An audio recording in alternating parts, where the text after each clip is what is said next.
Hello everybody and welcome. In this video I will show you how to change tips on your headphones Sony. You have to start by remove the old ear tips.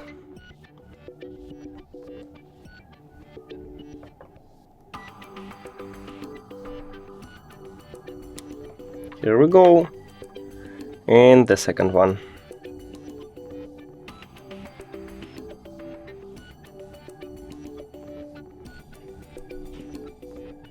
Here we go.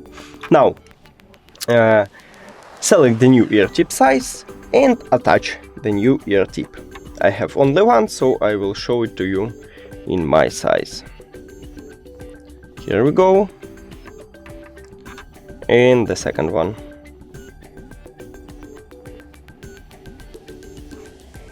Here we go. And we did it! Thank you for watching this video. If you found it helpful, please consider subscribing to the channel and leave the like on the video. It's really important to us. See you later!